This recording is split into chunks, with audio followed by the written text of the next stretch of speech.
მოგესალმებით ძვირფასო რადიო მსმენელებო, ეთერშია შუადღის პოლიტიკა FM 98.5-ზე რადიო სივრცეზე. ჩვენ ვაგრძელებთ შუადღის პოლიტიკის მესამე სეზონს, რომელიც ეძღვნება 2025 წლის ადგილობრივი თვითმმართველობის არჩევნებს. მე გურამ ნიკოლაშვილი ვარ, ჩვენი სტუმარი დღეს იქნება ანალიტიკოსი ნიკოლოზ მეტრეველი და ჩვენ ერთად შევაჯამებთ და განვიხილავთ შექმნილ ვითარებას შაბათს გამართულ ადგილობრივი თვითმმართველობის არჩევნებს და გარკვეულწილად შევეცდებით მიმოვიხილოთ რა ვითარება გვაქვს დღეს ქვეყნის შიგნით, რა მოიტანა ამ არჩევნებმა და რა ზეგავლენა იქონია საქართველოში მიმდინარე პოლიტიკურ პროცესზე. ეს უაღრესად საინტერესოა, იმიტომ რომ მიუხედავად იმისა, რომ ის ამომრჩეველი, ის ადამიანები, ვინც მონაწილეობდნენ ამ არჩევნებში, კარგად ხედავდნენ უკვე დიდი ხანის განმავლობაში მიმდინარე პროცესს, საით მიდიოდა, როგორ დასრულდებოდა, ან ძალიან ადვილი იყო 4 ოქტომბრის დღის პროგნოზირება და რა თქმა უნდა ჩვენი შესაძლებლობის ფარგლებში ვაფრთხილებდით იმ ადამიანებს, რომლებიც მისდევდნენ სხვადასხვა ძალიან ცდარ ნარატივს იმის შესახებ, რომ 4 ოქტომბერს მოხდება ან რევოლუცია, ან გადატრიალება, ან 4 ოქტომბერს ვიღაცა გაიქცევა, ან რაღაცა აპოკალიფსი მოხდებოდა. ამის მიუხედავად ჩვენ ხედავთ, რომ ადამიანებმა ბოლო წუთამდე გარკვეულმა ნაწილმა შეინარჩუნა რწმენა იმისი და მოლოდინი, რომ მართლაც რაღაც მოხდებოდა და შემდეგ ვიხილეთ, როგორც კლასიკურ ქართულ ფილმშია, სახელად შერეკილები, დიდი იმედგაცრუება და დიდი შოკი და ამ შოკის რაღაცა გამოვლინებებს დღესაც ვხედავთ. ანუ მორიგ ჯერზე დაიწყო იმ ფსიქოლოგიური ფაზების განხორციელება, რასაც ქვია ჯერ ეს მოულოდნელობა, ელდა, შოკი, შემდეგ რაღაცნაირად უარყოფა. ეხლა ჩვენ გვაქვს ამ უარყოფის ფაზა და ძიება, რა თქმა უნდა, შემდეგ იმ დამნაშავის, რომ რა მოხდა და რატომ მოხდა ესე და რა შეიძლება რომ აწი მოხდეს. ამაზე ფიქრიც ალბათ დაიწყება და მე რა თქმა უნდა გულისხმობ საზოგადოების იმ გარკვეულ ნაწილს, რამდენიმე შეიძლება ითქვას 10,000 ადამიანს, რომლებსაც აცხოვრებენ აი ამ ალტერნატიულ რეალობაში და სადაც კვებავენ იმ სურათხატებით, იმ შინაარსით, რომელიც ბუნებაში უბრალოდ არ არსებობს. ჩვენ ვიცით, რომ არსებობს მაგალითად ბრტყელი დედამიწის თეორიის მიმდევრები რეალურად დადასტურებულად და აი ეს ამგვარი მიდგომა არსებობს ყველა სფეროში. ხო, ეს არსებობს რელიგიაში გარკვეული სექტანტიზმის სახით და ეს არსებობს პოლიტიკაშიც, როდესაც იგონებ ალტერნატიულ რეალობას, შემდეგ ამას იჯერებ, შემდეგ იქიდან მოქმედებ, აი ამ სამყარო იცის გარკვეულ ნიშნებს, ყავს თავისი აპოლოგეტები, თავისი ლიდერები, თავისი მედია საშუალება და ისინი ერთმანეთს კვებავენ და ახალი ქართული სიტყვა რაც შემოვიდა დამკვიდრდა ინგლისურენოვანი სამყაროდან, ბუნებრივია, მას ქვია როგორი ბუშტი, ანუ ინგლისურად bubble და აი ამ bubble-ში მცხოვრები ადამიანები ხანდახან გამოდიან ხოლმე რუსთაველზე და ცდილობენ შექმნან ეს ალტერნატიული რეალობა. ამის მიუხედავად ჩვენ ნახეთ ძალიან მნიშვნელოვანი იყო, რა თქმა უნდა, ოცნებისთვის, ქართული ოცნებისთვის და საზოგადოების გონიერი ნაწილისთვის, ვინც ხვდება, რომ სულ არსებობს ორი გზა სამყაროში. ეს არის ან უნდა მოახდინო რევოლუცია, ანუ დაამხო ძალით ხელისუფლება, ეს გინდა სისხლით გააკეთე, გინდა უსისხლოდ გააკეთე, გინდა მშვიდობიანი დაარქვი და გინდა პაციფისტური. ეს არის ერთადერთი გზა, რომელიც სოფლიო ისტორიაში არაერთხელ გვინახავს. ან არსებობს მეორე გზა, ამას ქვია არჩევნებით შეცვლა და ჩვენ ესეც გვინახავს და ამის გამოცდილებაც გვაქვს. თვითონ ქართული ოცნება სწორედ ამ საარჩევნო რევოლუციით არის თავის დროზე ხელისუფლებაში მოსული. აი ამ ორი გზიდან ერთი წელის წინ ჩვენ უყურეთ მცდელობას, რომ მორიგჯერზე განხორციელებულიყო, ისე როგორც 1992 წელს ან 2003 წელს, აი ესეთ ძალადობრივი შეცვლა ხელისუფლების, მაგრამ ეს არ მოხდა და ბუნებრივია, ვინც ხვდება შემდეგ რა მოვლენები განვითარდა, ამის ძალა და შესაძლებლობა ბუნებრივია არ ჩანდა. და მეორე, რა თქმა უნდა, იყო ეს არჩევნები, სადაც ნაწილმა მიიღო მონაწილეობა, რომელიც აპირებს პოლიტიკური ცხოვრება სავარაუდოდ გააგრძელოს. გარკვეულმა ნაწილმა ეს შესაძლებლობა არ მიიღო და დღესაც თქვათ რჩება აი ამ უარყოფის ფაზაში. ნიკოლოზ, შენ როგორ აფასებ შექმნილ ვითარებას, ანუ სად ცხოვრობთ ახლა, როგორ ქვეყანაში გავიღვიძეთ აი ესე რომ ვთქვით? მოგესალმები გურა, მივესალმები ჩვენს მაყურებელს, სვენელს. მე ვფიქრობ ძალიან კარგ საქართველოში გავიღვიძეთ. შეგვიძლია ვთქვათ, რომ ეს დროს დესტრუქციული ძალები საბოლოოდ დავამარცხეთ. საეტაპო ერთ-ერთი ბრძოლა იყო 4 ოქტომბერი, რომელშიც ქართულმა ოცნებამ კვლავ დამაჯერებლად გაიმარჯვა. მე საუბარი ასე მინდა დავიწყო მადლობით ჩვენი ძალოვანი ბლოკის მიმართ, სუსი, შსს ძალიან კოორდინირებულად მუშაობენ, არ შემიძლია არ გამოვყო სახელმწიფო დაცვის სპეციალური სამსახურის ბიჭების უნიკალური თავდადება, სულ რამდენიმე ადამიანი იყო თავიდან, როდესაც დაიზრა ეს ბრბო, მე სხვას ვერაფერს ვერ დავარქვო პრეზიდენტის რეზიდენციისკენ და ამ ხალხმა ძალიან გმირულად შიშველი ხელებით ეს შეიარაღებული კრიმინალები მოიგერია. ნუ მოკლედ საბედნიეროდ ყველაფერი დასრულდა მშვიდად, ეს რამდენიმე ოდიოზური რადიკალი არის დაკავებული, მე საერთოდ ვერ ვიგებ ახლა, აი ვინც ყავდათ ლიდერები, 2% აიყო პაატა ბურჭულაძე, როდესაც არჩევნებში მიიღო მონაწილეობა, ეს აბსოლუტურად ოდიოზური ფიგურა მურთაზ ზოდელაო, რომელსაც ათასობით ადამიანი ყავს დაჭერილი, აი ეს ხალხი და მთლიანად ნაციონალ მოძრაობა, როდესაც იყო ამ პროტესტის ავანგარდში, ნუ არ ვიცი მე ვის ჯეროდა და რატო ჯეროდა ამ ხალხის გამარჯვების ჩემთვის აბსოლუტურად წარმოუდგენელია. მე სოციალურ ქსელითაც მოუწოდე მოქალაქეებს, რომ არ აყოლიყვნენ ამ რაღაც არანორმალურ აფიორაში პაატა ბურჭულაძეს და ცხადია, რომ აქ კიდე შესაძლოა რაღაც ძალები იდგნენ. მე არ გამოვრიცხავ, რომ ამის უკან დგას ბაჩო ახალაია, ან კიდე სხვა ძალები შესაძლოა ეს იყოს ვიღაც კრიმინალური ავტორიტეტი, ან არ ვიცი, მოკლედ, როგორც ვიცით, გამოძიება ძალიან აქტიურად მიმდინარეობს, აქტიურ ფაზაშია და ველი მეც სიახლეს, რაც თავარია, პრინციპში აგენტურა დღეს არის აბსოლუტურად განადგურებული, რაზეც ისაუბრა ბატონმა ბიძინა ივანიშვილმა, საქართველოს პრემიერ-მინისტრმა ირაკლი კობახიძემ, რეალურად საქართველოს მოახდინა სასწაული და დაამარცხა ეს უზარმაზარი ბოროტების მანქანა, რომელსაც ეგრეთ წოდებული deep state-ი ქვია, ჩვენ ხო კარგად ვიცით, რომ ამ ხალხის უკან რეალურად იდგა უზარმაზარი ძალა და უზარმაზარი ფული, რომელიც დაამარცხა ბიძინა ივანიშვილმა და მე ვიტყოდი, რომ ეს მთლიანად რეგიონისთვის რაღაც ეპოქალური მოვლენა მოხდა, როდესაც ამ ხალხმა ვერ მოახერხა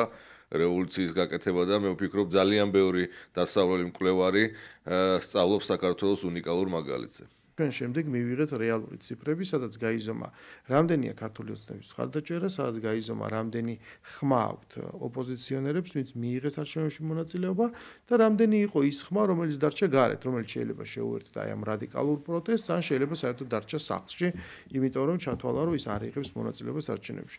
ჩვენ გვაქვს უკვე ძალიან ხანგრძლივი ისტორია ქვეყანაში ჩატარებული არჩევნებისას, არა მარტო ქართული ოცნების პირობებში, არამედ დღიდან დამოუკიდებლობის მომოპოვებისა, უკვე 35 წელია საქართველოში არჩევნები ტარდება და ძალიან კარგად ვიცით, რას ნიშნავს აქტივობა. როდესაც ისინი ცდილობენ დაითვალონ 100%-დან და დღეს კახაკალაძეზე იძახიან, რომ ის 80%-მა აირჩია, მათ უბრალოდ მათემატიკა არ იციან, ხო? ერთი არის სიითი შემადგენლობა ამორჩევლების და მეორე არის ამორჩევლები, რომლებიც დადიან არჩევნებზე და ეს ყველაზე პიკურ შემთხვევაშიც არის ხოლმე, როგორც 2012 წელს იყო მაგალითად 60%. სხვა შემთხვევაში ეს არის ბევრად ნაკლები.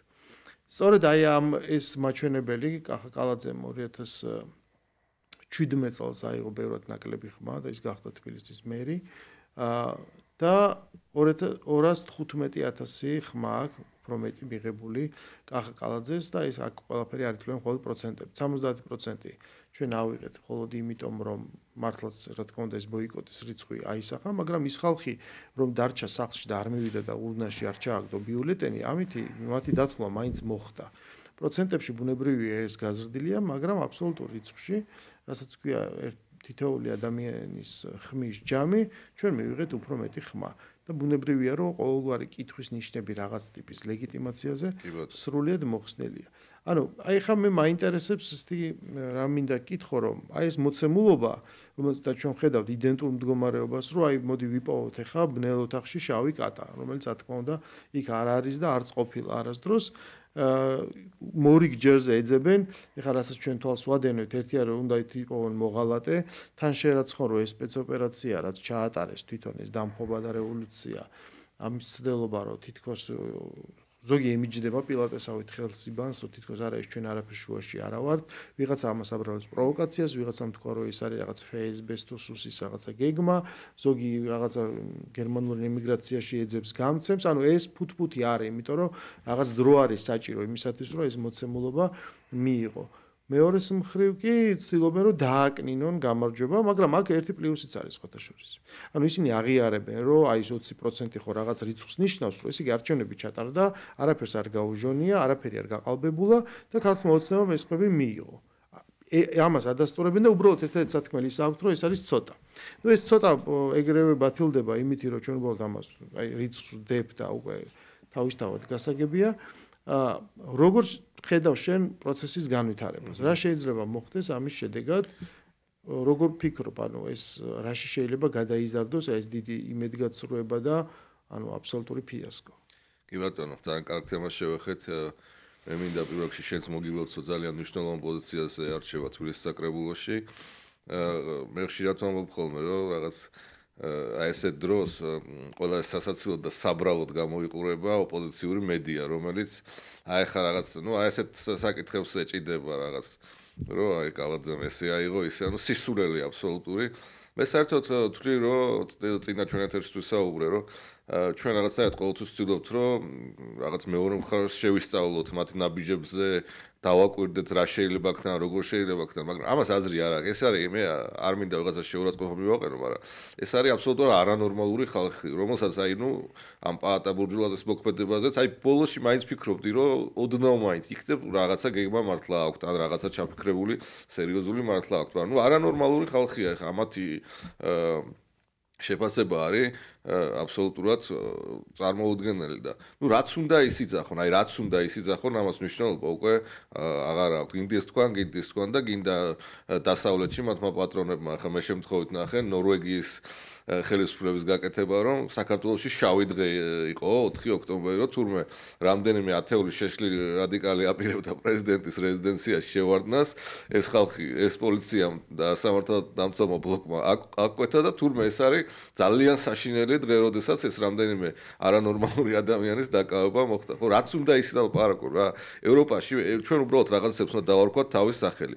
და ამავე დროს გადამწყვეტი რამდენიმე ნაბიჯია კიდე გასაკეთებელი, გადასადგამი რა. უნდა ვთქვათ, რომ ევროპის დიდი ნაწილი, ხა მე გამიხარდა სხვათა შორის ანდრეი ბაბიშის გამარჯვება და იმედი მაქვს, რომ ჩეხეთის ხელისუფლება საქართველოს მიმართ კვლავ ნორმალურ პოზიციას დაიკავოს, თუმცა მთლიანობაში ოპოზიციის ევროკავშირის ქვეყნების და ევროპის ქვეყნების დიდი ნაწილი არიან ხელისუფლებები, არიან საქართველოს მტრები. დღეს ისინი საქართველოს სტრატეგიული პარტნიორი არ არის ევროკავშირი. საქართველოს სტრატეგიული პარტნიორი დღეს არის ყველაფერს თავის სახელი რომ დავარქვათ, არაბთა გაერთიანებული საემიროები მაგალითად, რომელიც ძებს უდიდეს ინვესტიციას საქართველოში. აი ეგ ხალხი არიან ჩვენი სტრატეგიული პარტნიორები და არა ის მავნებლები, ვინც ახლა არიან ევროპელი ბიუროკრატები და ევროპარლამენტარები კიდე და კაია კალასი არ არის საქართველოს მეგობარი. ამიტომ ყველაფერს თავის სახელი უნდა დაერქვას, მე ამას ვამბობ და არის კიდე რამდენიმე ნაბიჯი გადასადგმელი. ჩვენ არ ვიცით მაგალითად 3 წლის შემდეგ რა ხელისუფლება იქნება თუნდაც ამერიკის შეერთებულ შტატებში. ხო, ნახეთ, სასწაულებრივად გადარჩა დონალდ ტრამპი, მოკლეს ჩარლი კირკი, მოკლედ იქაც ძალიან турბულენტური ვითარებაა.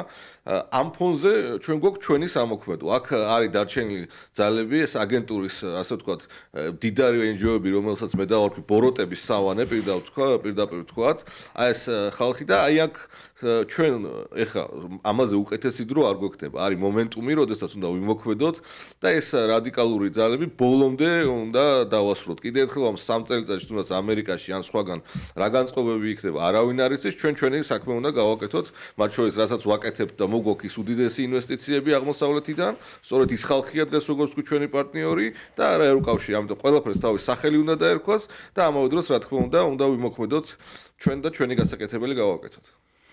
უკვე დღეს ახლა როგორც ნახე, უკვე გაიმართა ბრიფინგი, გახარიას პარტიამ გამართა ბრიფინგი და მათ თქვა, რომ ისინი მართალია უსამართლო, უთანასწორო, მაგრამ სხვა ტიპის ეს ბრძოლაში, მაგრამ დამარცხდნენ.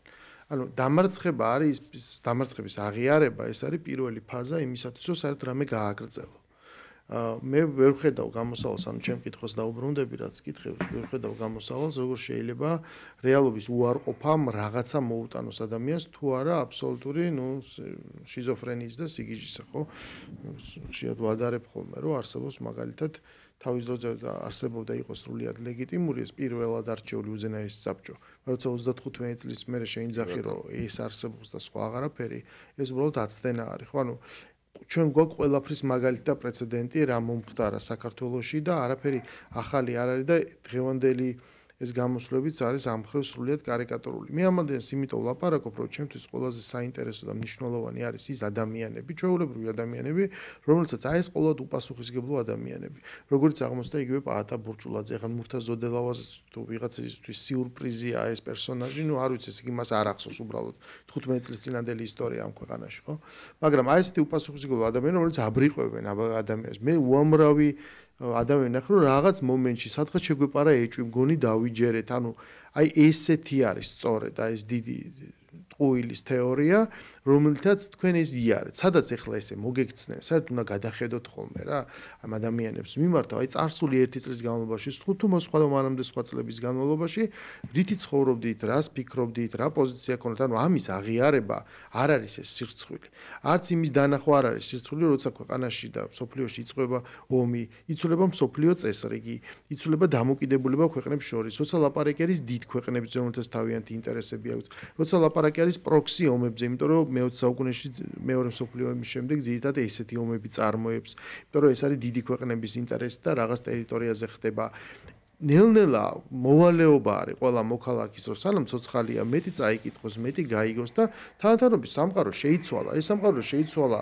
ხოლმე იცოდე რომ ის რაც გეგონა რაღაცა გადასხვაფერდა და იქნება გაეცნო რანაირია ეს სამყარო და მე აღარ მოგეჩვენება უცნაურად რასაც გელაპარაკებოდნენ ხოლმე სხვები ხო და ამის აღიარება რომ უი რაღაც ხვანაირად ყოფილა ეს არათუ სირცხვილია ეს არის ცივილიზაციის მთავარი ნიშანი თუ ადამიანს აქვს პრეტენზია რომ არის კულტურული არის განათლებული და არის ცივილიზებული მას უნდა ახასიათებდეს კრიტიკული აზროვნება საკუთარი თავის მიმართ თვითკრიტიკა შეცდომის აღიარების უნარი და რა თქმა უნდა დამარცხების აღიარების უნარი ამის გარეშე ხვალინდელ დღეზე გამარჯვებას ვერავინ ვერ იზეიმებს რა მე სადღაც რაღაცა მომპარეს თუ წავაგე თუ რაღაცა იქ დარჩენით ნუ ამის მაგალითებიც გვაქვს რომ ესეთი ადამიანები თუ რაღაცები არსებობს ხო ისევე როგორც რო შევადაროთ ფეხბურთს ხო ქვეყანა ჩვენ გვახსოვს დიდი ბევრი წლის განმავლობაში ცხოვრობდა 1991 წელს თასების თასს მოგებული თასის გამარჯვებით რომ აი 13 მაისი დადგა ჩვენ ეს მოვიგეთ რა მაგარი ანუ ჩვენ ცხოვრობდით წარსულში და ვიდრე არ აღმოჩნდა რომ უცებ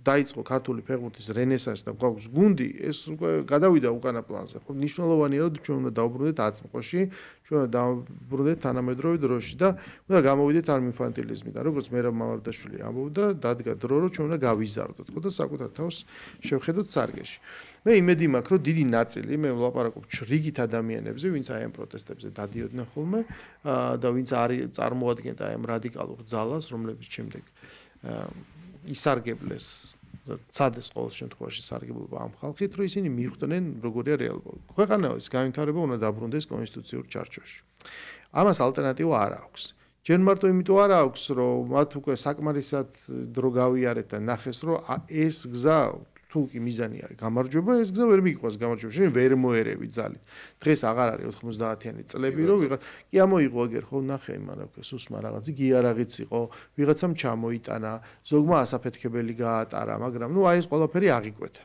და 4 ოქტომბერს ჩვენ ნახეთ მხოლოდ ის რაც ვნახეთ აი ეს შეჭრის მცდელობა პრეზიდენტის სასახლის აღება და რომელიც დამთავრდა ძალიან მძიმედ და შეიძლება და უფრო ტრაგიკულადაც დამთავრებულიყო, იმიტომ რომ ძალიან დააშავდა და დაზიანდა იქ ერთი პოლიციელი. მე მინდა რომ ხალხს ასევე გავახსენო, რა მოხდა ამერიკაში 6 იანვარს, როდესაც ტრამპისტებმა ცადეს კაპიტოლიუმის აღება და 1500-მდე ადამიანი იყო მაშინ დაკავებული და პასუხისგებაში მიცემული. ნუ იქ ადამიანების დაიღუპნენ, ბევრად მასშტაბური იყო ის შეტაკება, მაგრამ ეს არის ხო აი საერთოდ დასავლეთის სახელით როცა გველაპარაკებიან ხოლმე, აი დასავლური სცენარები წაიკითხონ და ნახონ ხოლმე რა იქ როგორი ისტორია პოლიტიკა და მე რა როგორ მოყვება. აი ეს 6 იანვარია და დღეს ბევრს მოუწევს კიდე პასუხისგაცემა ამ არეულობაში მონაწილეობის თვის. და ეს პასუხისგება არის სამართლებრივი და წესრიგიანი სახელმწიფოს ასაშენებლად ძალიან მნიშვნელოვანი. ამას ვინარჩუნებთ. ამიტომ რჩება ერთადერთი გზა, რომელიც არის კანონით დასაშვები და ქვეყნის მithumetes დემოკრატიული განვითარებისთვის უალტერნატივო. ეს არის არჩევნები და მონაწილეობა. აი ზოგს გაუნათდა და ზოგს გონია რომ ესენი თურმე იქ აშავებენ და ნუ ბოლოს ვინ აშავებს ამას დავინახოთ.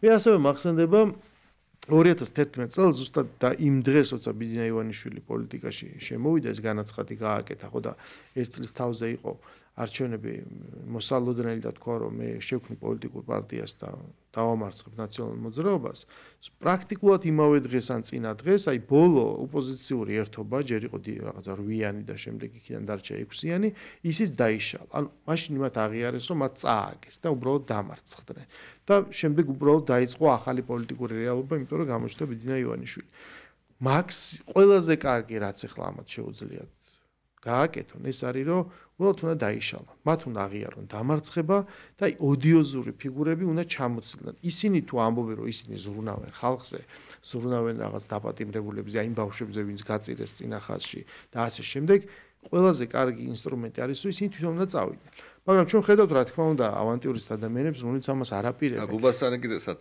ხო აი და რო არ აპირებენ აი ამ ძალებს მაშინ მოგვიწევს რომ ჩვენ უნდა გავწიოთ ეს არჩევნები 4 ოქტომბრის იყო კიდევ ერთი ნაბიჯი იმისაც რომ ისინი გაგვეწია სცენიდან ჩვენ ნახეთ რომ ქვეყანაში ჩატარდა არჩევნები სადაც ბიულეტენში არ ეწერა ნაციონალური მოძრაობა 20-ზე მეტი წლის შემდეგ რის 5 ნომერი მათ აღარ აქვს მათ თავიანთი უტვინო ბოიკოტით ეს დაკარგეს ჩვენ ბუნებრივია და რაღაცნაირად რამდენადაც შეაძლებელია კანონის ფარგლებში ხელი უნდა შეუწყოთ ამის დასრულებას. ანუ ფიქრობ თუ არა შენ რომ მოვახერხებთ ჩვენ იმას, მე არ მაქვს საერთოდ მათი შინაგანი პასუხისმგებლობის იმედი, მაგრამ რა კი ესეთი უტიფრები აღმოჩნდა რომ ის უბრალოდ ვერ ხვდება რომ რაღაც დროა რომ რაღაც გაეცალო ავანსცენას, იმიტომ რომ დესტრუქციის გარდა არაფერი არ მოგაკდა იქ მოტყუებული ადამიანების გარდა, აი 90-იანების ფინანსურ პირამიდებს დაემსგავსნენ, ხო ეს უტიფრად რო ატყუებდნენ ადამიანებს და ძარცვავდნენ. მაშინ იძულებულია საზოგადოება რომ მან გააკეთოს ეს, ხო და ჩვენ ამას ვაკეთებთ არჩევნებით, რაღაც ერთად დგომით, იმითი რომ აჩვენებს ამორჩეველთა ეს კრიტიკული მასა რომ ჩვენ ვართ უმრავლესობა, თქვენ არსებობთ, მაგრამ ხართ უმცირესობა. და უმცირესობას მოუწევს რომ დაიცვას ის საზოგადოებაში ცხოვრების წესრიგი და ამ ქვეყანას ვერ ამოატრიალებ. ანუ ფიქრობ თუ არა რომ ეხლა არის ეს მომენტი, როდესაც ეს საბოლოოდ უნდა დასრულდეს. რაღაცეები პასუხისგებლობა ვისაც უწევს მან პასუხი უნდა აგოს ზოგმა სამართლებრივად და ზოგმა პოლიტიკურად და ზოგმა ორივე მხრივ და ქვეყანაში უნდა დაიწყოს გარკვეულწილად რაღაც ახალი ფურცელი და ახალი პოლიტიკური პროცესი. კი ბატონო, მორალური მხარესა რომ ჯერ ერთი რომ ესენი ძალიან გაცვდნენ, აქ არის სამართლებრივი მხარეც, ხო? თუნდაც ეს შევარდნა სხვადასხვა ის დანაშაულები რაც აქ ოპოზიციის უდიდეს ნაწილს, ამაზე პასუხი უნდა აგონ, თუნდაც ის გრევა რაც 2 დღის უკან მოაწყეს და ეს დღეები რა მანამდეც თვეების განმავლობაში რასაც აზიანებდნენ ქალაქის ინვენტარს, კერძო პირების ინვენტარს, კეთილინებოს ნაციონალურ მოძრაობამ და უნდა აანაზღაუროს. მე ვნახეთ დღეს რომ მერიამ და კახაკალაძე მზად არის ამ ხალხს გვერდში დაუდგეს მაქსიმალურად ვინც დაზარალდა ადგილზე, მაგრამ ამავე დროს ნაციონალურ მოძრაობამ და იმ ორგანიზატორებმა პალატა ბურჟულაძემ და ამოიღონ ჯიბიდან ის ფული და დადონ მაგიდაზე და გადაუხადონ ამ ხალხს კეთილი ინებონ. და აქვე იმას ვამბობ, რომ პირდაპირ ღიად ვამბობ, რომ ნაციონალურ მოძრაობა უნდა აიგზალოს და ერთხელ და სამუდამოდ როგორც არ იყო ბიულეტენში არასდროს ნაციონალურ მოძრაობა და ნაციონალურ მოძრაობასთან დაკავშირებული ხალხი საერთოდ აღარ უნდა იყვნენ ბიულეტენში. ეხლა მე ამით დავიწყე საუბარი და კიდევ მინდა გავაგრძელო. ეხლა არის საბოლოო მოქმედების დრო, როდესაც ჩვენ საზოგადოება მაქსიმალურად კიდევ უნდა დავარწმუნოთ და ამავე დროს ვიმოქმედოთ მტკიცედ და მედგრად, რათა აგენტურამ ფეხზე წადგომა ვერ მოახერხოს.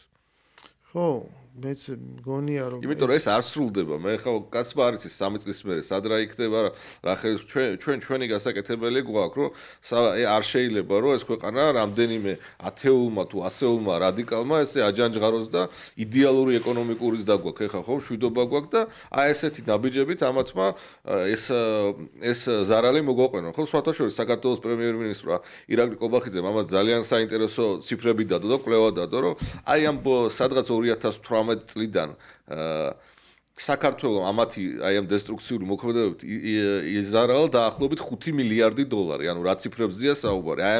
აი ამ გზების გადაკეტვით, აურზაურით, სხვადასხვა მავნებლობით მთლიანობაში თითოეულმა ჩვენთაგანმა, ჩვენმა მოქალაქემ 5 მილიარდით იზარალა. წარმოიდგინეთ ახლა ამ თანხით თუნდაც როგორ რამდენად შეიძლება და პენსიების გაზრდა, სხვადასხვა ინფრასტრუქტურის გაუმჯობესება, ხო? ამ ციფრებზეა ლაპარაკი. აქ 100 ლარზე და 200 ლარზე არ არის წარმოუდგენელი ზარალი განიცადა სახელმწიფომ და ამიტომ ეს ერთხელ სამუდამოდ უნდა დავასრულოთ. ეს არის პირადად ჩემი პოზიცია. ესე იგი ამის ხელშემწყობი ფაქტორი არის ის რომ 2028 წლამდე ამ ქვეყანას არჩევნების ჩატარება აღარ უწევს. ქვეყანაში ძალაუფლება არის სრულიად გამტკიცებული და ლეგიტიმური და განვლილი ერთ წლის განმავლობაში აი ამ არჩევნებით კიდევ ერთხელ გამტკიცებული, სადაც მოვიდა არჩევნები, ყველაფერი გააკეთა ამ ძალამ, რომ ჯერ ის არჩევნები არალეგიტიმურად ეცნოთ, წინა არჩევნებს გულისხმობ, შემდეგ ჩაეშალათ, შემდეგ მიეღწიათ ქვეყნის დასანქცირებისთვის, მიეღწიათ ქვეყანაში ვიზა ლიბერალიზაციის შეჩერებისთვის, მიეღწიათ იმისათვის, რომ მომხდარიყო საბოტირება სახელმწიფო სტრუქტურებს, ან ყველაფერი მათ გააკეთეს, ბუნებრივია რომ იმ ძალებმა, რომლებიც გარედან და დღემდე აგრძელებენ შენახსენე ნორვეგიის საელჩო, აი მათ გაძლიერებას, რომ რაც უდად იქცევა თორმე მართველი ძალა მაინტერესებს თავიანთ ქვეყანაში ნეტა როგორ იქცევიან ხოლმე, როდესაც ეს საკუთარ ბრეივიკს მიხედონ რა, ყველა საკუთარ ქვეყანას მიხედონ საქმე და საერთოდ მოლდოვის პატრონები რაზე ლაპარაკობენ, რომლებმაც არჩევნებს რო ატარებენ, შემდეგ სანამ უბნები დაიხურება, რამდენი ხმაც უნდათ იმდენი მოაქვს საზღვარგარეთიდან და ჩაყრაც არ უწევთ ყუთებს. სრული არარაობა ახლა მაია სანდო არის სრული არარაობა, ბოდიში შეგაწყვეტ სრული არარაობა, მათი აგენტი, დასავლეთის აგენტი, რომელიც ყავთ დასმული და ესე რაღაც მაგრამ უბრალოდ ის როგორადაც იქ არჩევნები ტარდება ეს აღარც იმალება თვალით და საერთოდ ვერც ლაპარაკობენ. ამდენ ცუდად დაჭირდებათ მოაქვს. ხო, ჩვენ თავარია რუსეთს გამოვგლიჯეთ ხელიდან თურმე ქვეყანა და ანუ იქ გაუქმებულია ის დემოკრატიას დარჩენებით მოიგონეს რაღაც ნახევრად რუმინეთის გამოყოფილ თავის დროზე ქვეყანაში რომელსაც მოსახლეობის 40 წელზე და ახალგაზრდა პრაქტიკულად გასულია ქვეყნიდან უმრავლესობას აქვს ევროკავშირის პასპორტი პრაქტიკულად ნაწილია და თითქმის შეერთებულია იქაურობას და არჩევნებს ესე ატარებენ რომ ადგილობრივი მოსახლეობის ასეთ მნიშვნელობა არ აქვს აქ რა შედეგიც არ უნდა დაჯდეს უბრალოდ ჩამოვა იქიდან ხმები შევარდნაძის დროს რო აი იქიდან აჭარიდან ხმები ჩამოქონდა ასლან ზუსტად იგივე ხდება ხო ზუსტად ეს გამოგახდა ეს მიზეზი მაგრამ ამაზე არავინ კაცი შვილი ხმას არ იღებს ეს ჩვეულებრივად მისაღებია რა მაგრამ ну იქ მაინც არსებობს რაღაც დინამიკა მოძრაობა პირველ რიგში არსებობს შეერთებული შტატების შეცვლილი პოზიცია თვითონ ევროპაშიც არის გარკვეულწილად პროცესი და გეთანხმები მე ეს არის ძალიან მნიშვნელოვანი მომავალი 2-3 წელი როდესაც ჩვენ უნდა ძალიან турბულენტურ გარემოში მოვახერხოთ აი მშვიდობის და წესრიგის შენარჩუნება. ამის წინაპირობები უკვე არსებობს. ანუ ამ 4 ოქტომბრის არჩევნებმა ეს მოცემულობა მთლიანად გაამტკიცა და ეს რაღაცა რადიკალური დღის წესრიგი დაასრულა რა. თუ ვინმეს ეს არ მოწონს, თუ უნდა მას ამ პროტესტის გამოხატვა და გაგრძელება და რაღაც ჯაჭვა დგომა, ამისთვის არსებობს ყველანაირი მშვიდობიანი საშუალება და პირობა. მათ შეუძლიათ საათს უნდა შეიკრიბონ და ამდენი ხანით იქ უნდა იდგნენ, მაგრამ ცხოვრების რიტმის და უმრავლესობის რაღაც ცხოვრების რიტმის შეფერხებას ისინი ვეღარ შეძლებენ ამის საფუძველი აღარ აქვს და ეს მოთმინებაც ხო როცა ჩვენ ველოდით ამ 4 ოქტომბერს იმიტომ რომ ეს მნიშვნელოვანი იქნებოდა ლეგიტიმაციისთვის ეს მოთმინებაც არის ამოწურული და დასრულებული ხო ამიტომ ეს ვეღარ გაგრძელდება შესაბამისად თუ ვინმე მოისმენს ამ სიტყვას და გაიგებს ჯობია ისინი თვითონ მიხვდნენ ამას და უნდა გააცნობიან რომ საკუთარი თავის და სხვა ადამიანების გარდა აი მათ გვერდში მდგომი ადამიანების და საკუთარი ოჯახების გარდა ისინი ვერავის ვეღარ დააზიანებენ. ანუ უნდა მიხვდე რომ რაღაცას აკეთებ, შეიძლება იყავი გულწრფელი, მაგრამ ეს არის დამარცხებული. ერთი გზაც და მეორე გზაც. ამიტომ უნდა წახვიდე სახლში, კარგად უნდა გამოიძინო, უნდა გააცნობიერო რა მდგომარეობაში ხარ, შემდეგ გაქვს ამ ქვეყანაში, იმიტომ რომ ცხოვრობთ არაჩვეულებრივ დემოკრატიაში, გაქვს ყველანაირი საშუალება რომ გააგრძელო შემდგომ საქმიანობა და მოიფიქრო უნდა ახალი გზა. ვიღაცა მოიცილო რაღაც მურთაზოდელავასნაირი ადამიანები. ვიღაცა რაღაც შეუძლია გაერთიანდეს, მაგრამ არსებობს მხოლოდ ერთი მშვიდობიანი გზა, რომელთაც შეუძლიათ მიყვნენ. ძალადობა დამთავრდა. ამას უნდა მიხვდნენ და ნუ იცი რა არის ახლა კიდე არის შანსი რომ თვითონ მიხვდეს ხო იმიტომ რომ დანარჩენი ხედავენ რომ ყველანაირი ინსტრუმენტია რომ მაშინ სხვანაირად მიგახვედრებენ ხო ხდები იმიტომ რომ აქამდე ეს მოთმინება მოვიდა და შემდეგ რაღაცნაირად ვნახეთ ეს თვითონაც რითი დაამთავრეს და შემდგომ აგრეთვე გაგრძელების არსსაც ვერ ხედავ ანუ ფიქრობ თუ არა შენ რომ შესაძლებელია რაიმე სახით რა თქვათ ვინც მონაწილეობდა ამ არჩევნებში მათ აღიარეს შედეგი მაგრამ ვინც არ მონაწილეობდა იმათაც აღიარეს. უბრალოდ იმას უწუნებენ რომ 20% რა ცოტა არის, ხა ის კი არ იციან 20%, სულაც არ არის 20%, მაგრამ მაგ მათემატიკის გაგება რთული არ არის. შეიძლება თუ არა რომ აი აქედან რაღაცა გამოდრეს, აი ნაცმოძრაობა რომ წავკრძალოთ ის პერსონაჟები სადაც სხვაგან შეძრებიან თუ შეიძლება დადგეს რაღაც ის ნანატრი მომენტი რომ ეს ძველი პოლიტიკური კლასი უბრალოდ რაღაცნაირად გაქრება როგორც ის 90-იანი წლების ქიმერები და შეიძლება დაიწყოს რაღაცა ახალი. მე ამის დიდი იმედი მაქვს, ყოველ შემთხვევაში ჩვენი ვალია, ჩემი შენი უამრავი ადამიანის, ვინც ამ სფეროში გარკვეულად საქმიანობთ, აქტიურობთ, რომ ყველა ადამიანთან მივიდეთ, მათ შორის მეორე მხარეს და დაველაპარაკოთ ადამიანურად და აუხსნათ. ეს ჩვენი გასაკეთებელი ახლა როგორც ნათქვამია, კარგ თქოს, კაი გამგონე სჭირდება და შეიძლება ვიღაცამ გაიგოს, შეიძლება ვერ გაიგოს. თუმცა მე დარწმუნებული ვარ, რომ ეს იყო ნაციონალ-მოძრაობის ბოლო აქტიური ნაბიჯი და რეალურად სულ რამდენიმე თვეში ნაციონალ-მოძრაობა როგორც ბიულეტენში აღარ შეხვდა საზოგადოებას, ისე საერთოდ მათი აქტივობა გაქრება უახლოეს პერიოდში მე ამაში დარწმუნებული ვარ და ნუ რა თქმა უნდა ამაზე სულ საუბრობს მათ შორის ბიძინა ივანიშვილი რომ მას და ჩვენს ძალიან დიდი სურვილი გვაქვს და გვჭირდება კონსტრუქციული მძლავრი ოპოზიცია ამაზე ისაუბრა ხო როდესაც დაბრუნდა პოლიტიკაში რომ ბიძინა ივანიშვილი რომ ერთ-ერთი გამოწვევა ეს იყო რადგან ოპოზიციის არარსებობა ფაქტიურად ამ დროს მართლ გუნდშიც მართლ გუნდს გარკვეულ შეცდომებს აშობინებს ან რაღაც გარკვეული ცდუნებები ჩდება შემდეგ. ამიტომ ჩვენ გვჭირდება ოპოზიცია, გვჭირდება ახალი ხალხი ოპოზიციაში, ახალი სახეები და ეს თუ გაჩნდება, მე ამას მხოლოდ მივესალმები და იმედი მაქვს ამით, ნუ გარკვეული გადატვირთვა შესაძლოა მართლა მოხდეს.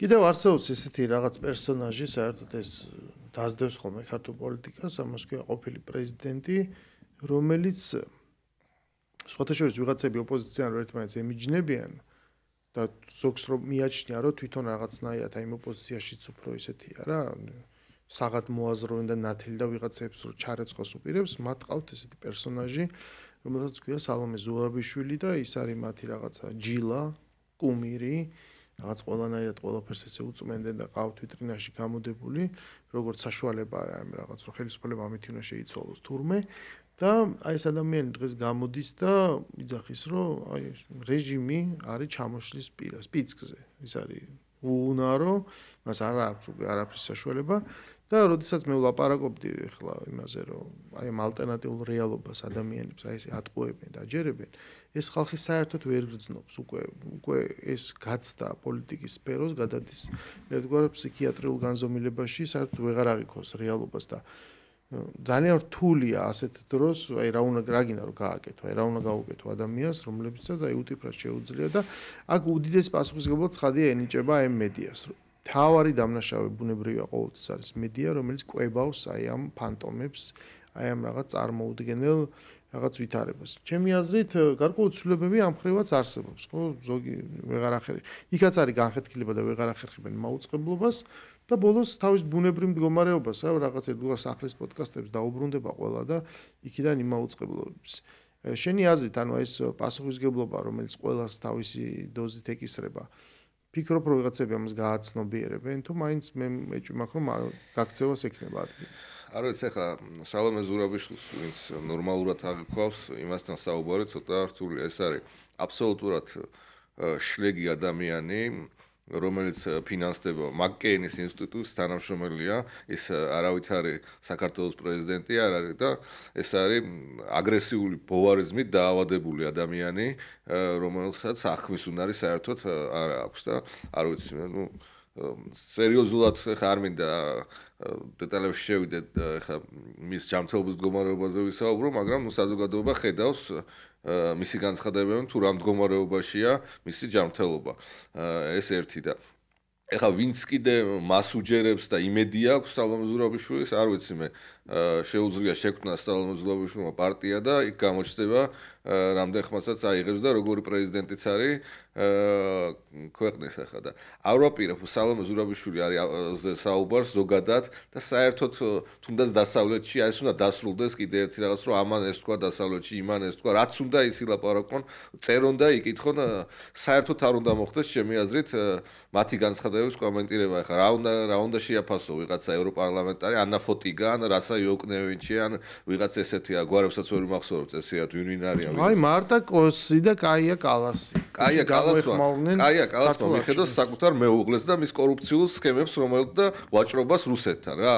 აი ამას მიხედავს კაია კალასმა. დაბალიღობი აქ არავინ არაა და ყველაფერი ვიცით, მათ შორის კაია კალასის საქმიანობის შესახებ და კაია კალასი არის ჩაულებრივი deep state-ის აგენტი ერთ-ერთი მორიგი. აი ეგ არის კაია კალასი, სრული არარაობა სინამდვილეში და წერონ და იკითხონ კიდე ერთხელ ვამბობ ამ აგენტებმა თავიანთი განცხადებები. ძაღლი ყებს, ქარავანი მიდის, ჩვენ გვაქვს კარგი ეკონომიკურის და გვაქვს სიმშვიდე ქვეყანაში და მსგავს გაურკვეველ ხალხს აქ ჩარევის ცხვირის ჩაყოფის უფლებას არავინ აღარ მისცემს. ეს კარგად უნდა გაიაზრონ, მაგრამ ჩაყოფენ თავიანთი აგენტებით და მიუჯდებიან სააკაშვილს ის ხალხი გვერდზე, როგორც გუშინ მიუსხდა ეს ბურჭულაძე და ნადირაძე და პაატა მანჯგაძე. აი ეგრე მიუჯდებიან სხვების, მათ შორის სალომე ზურაბიშვილის თუ ჭკუით არ იქნება ხა ასაკს და სქეს არა აქვს მნიშვნელობა და თუ ადამიანი დანაშაულს ჩადის, იმან უნდა აგოს პასუხი. ამიტომ ჭკუით იყვნენ ის დანარჩენი აგენტებიც რა.